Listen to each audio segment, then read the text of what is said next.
किसी ने रिक्वेस्ट की है कि डर डर लगता है, तो इसका कोई उपाय बताइए, कैसे इसको ठीक करें?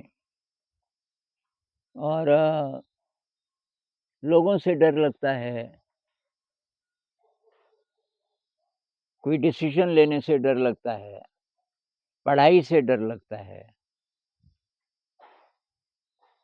तो अगर डर अंदर है तो वो कई जगह आ सकता है। किसी भी अज्ञात परिस्थिति में ये डर आ सकता है, जैसे पास होंगे कि नहीं होंगे वगैरह-वगैरह। भविष्य में क्या होगा, ये होगा कि वो होगा।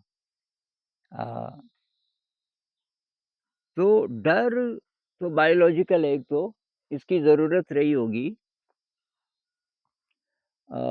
थोड़ी बहुत ज़रूरत अभी भी होती है शायद। जो कोई बच्चा है, आग बहुत अच्छी लगती है उसको, अब वो आग के पास वहाँ लकड़ी जल रही है चूल्हे में और वो उसके पास जा रहा है, तो हम उसको थोड़ा डराते हैं बच्चे को कि जल जाएगा, आग के पास मत जा, क्योंकि खतरा है।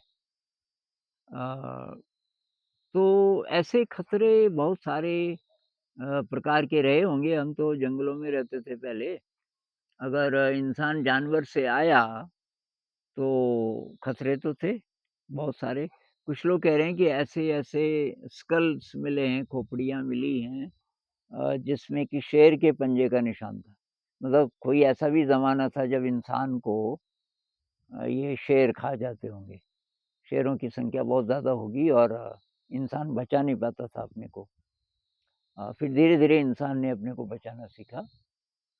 तो वो डर जो है एक तो बायोलॉजिकल है और इंसान में ये बायोलॉजिकल चीज़ें फिर साइकोलॉजिकल हो जाती है। मतलब डर फिर काल्पनिक भी हो जाता है।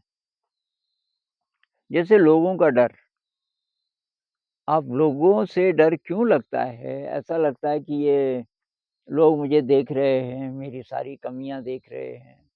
किसी को लगता है कि मेरा चेहरा ठीक नहीं है। कोई ये हँस रहा है मेरी तरफ देख के, तो कुछ गड़बड़ तो नहीं है। अ, तो मेरे चेहरे पे हँस रहा है कि मेरे कपड़ों पे हँस रहा है, कि इसलिए तो नहीं हँस रहा है कि मेरे नंबर कम आए थे। ये बहुत प्रकार के डर, तो भई दूर करने का तरीका एक ही है, एक तो दक्षता बढ़ाओ अपनी, दक्षता बढ़ाओ, अपने अंदर टैलेंट बढ़ाओ। अ, किसी पैशन को फ़ॉलो करो, उससे आपको कॉन्फिडेंस बढ़ेगा। कोई भी विद्या जब आप अच्छी तरीके से सीख रहे हो, उससे कॉन्फिडेंस बढ़ता है। एक थोड़ा प्रैक्टिस करो कि लोग हैं, साधारण हैं। अ, कल के दिन ये छोटे-छोटे बच्चे थे, चलना भी नहीं आता था, वही तो हैं ये। अब ज़रा बड़े हो गए, कल बूढ़े हो गए, मर जाएँगे। क्यों डर रहे हैं इनसे? क्या कर लेंगे? तो आपको थोड़ा-सा तैयार होके जानबूझ के जाना पड़ेगा उन स्थितियों में धीरे-धीरे, जहाँ-जहाँ आपको डर लगता है। थोड़ा प्रैक्टिस करके, थोड़ा तैयारी करके और एक मेडिटेशन कीजिए, इससे बहुत ज़्यादा मदद मिलती है। मेडिटेशन का अभ्यास करेंगे, तो मेडिटेशन अज्ञात की ओर यात्रा है। अज्ञात से हमें जो डर लगता है, वो डर कम होता जाएगा मेडिटेशन से, इसलिए कि मेडिटेशन अज्ञात से हमारी दोस्ती कराता है। हम अज्ञात की ओर जा रहे हैं और ये जो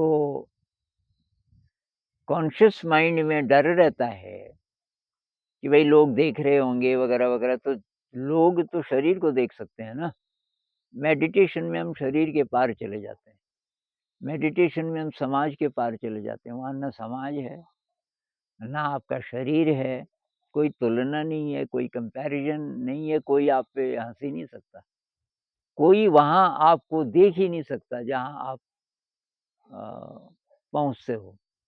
अब आप ध्यान में बैठ गए, धीरे मन शांत हो गया और बीच-बीच में कुछ नहीं है।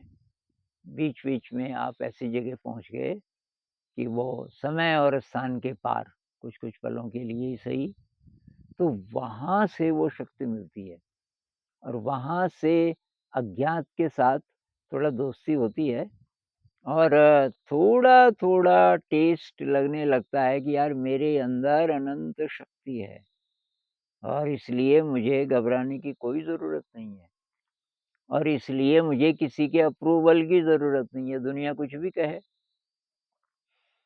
दुनिया के कहने से मुझ पे कोई फ़र्क पड़ने वाला नहीं है क्योंकि मेरे अंदर अनंत सौंदर्य है, अनंत क्वालिटीज़ हैं। ये ध्यान से पहले दिन से नहीं होगा, लेकिन जब आप प्रैक्टिस करते रहोगे, तो धीरे-धीरे ये फ़ीलिंग बढ़ती जाएगी और ये डर, हर प्रकार का डर आपका कम होता जाएगा। नहीं तो डर शिफ्ट होता रहता ना, अब जब तक पैसा नहीं था, तो इनसिक्योरिटी का डर, अब वो आ गया। अच्छा कोई समाज में नहीं पूछता था, अभी कुछ ऐसा हो गया कि आपका नाम हो गया, तो वो ढक जाएगा, अब आपका डर शिफ्ट हो गया। अब अंत में मृत्यु का डर तो बचेगा, बाकी डर आप खत्म कर लोगे, मृत्यु का डर कैसे करोगे खत्म? वो ध्यान से होगा, क्योंकि ध्यान भी एक प्रकार की मृत्यु में ले जाता है आपको, जहाँ कुछ नहीं है, ऐसे एक्सपीरियंसेस ध्यान में आएँगे, वही मृत्यु है। मृत्यु का मतलब जो ज्ञात है, वो खत्म हो गया। तो मेडिटेशन का अभ्यास कीजिए, वो केवल बैठ के नहीं, बैठ के भी बहुत ज़रूरी है लेकिन हर समय माइंडफुल रहने की कोशिश कीजिए और धीरे-धीरे ये डर आपका समाप्त हो जाएगा। दक्षताएँ बढ़ाइए, नई-नई विद्याएँ सीखिए। कुछ और चीज़ें जिनकी लोग बातचीत नहीं करते, जैसे डाइट, ध्यान रखिए क्या खा रहे हो, क्योंकि भोजन का भी संबंध है। मनस्थितियों से भोजन का भी संबंध है क्योंकि शरीर प्रभावित करता है हमारे मन को। तो ये प्रोसेस्ड फूड, बेकरी की चीज़ें, पैकेट वाले दूध पता कीजिए कि ये कहाँ से आया, नहीं तो उसको छोड़ दीजिए। कहीं डेयरी ढूँढिए जहाँ ये अच्छे तरीके से ट्रीट किया जाता हो गाय को, भैंस को।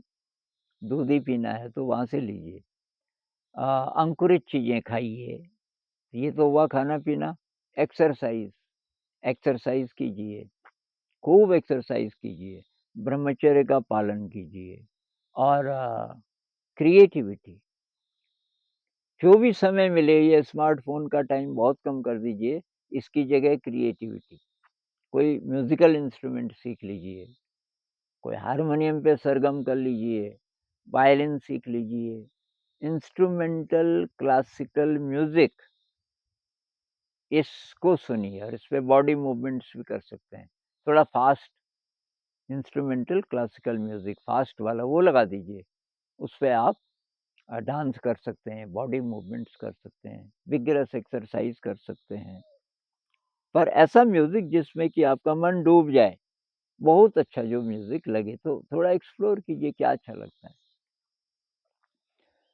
तो ये सारी चीज़ें करेंगे आप, अभ्यास करेंगे तो आपका डर खत्म हो जाएगा। खत्म नहीं होगा पर धीरे-धीरे करके कम होता जाएगा। फिर एक स्टेज ऐसी हो सकती है कि खत्म ही हो जाए। बाहर का जो डर है संसार का, कि लोग क्या कहेंगे इत्यादि, इत्यादि, ये तो खत्म हो जाएगा।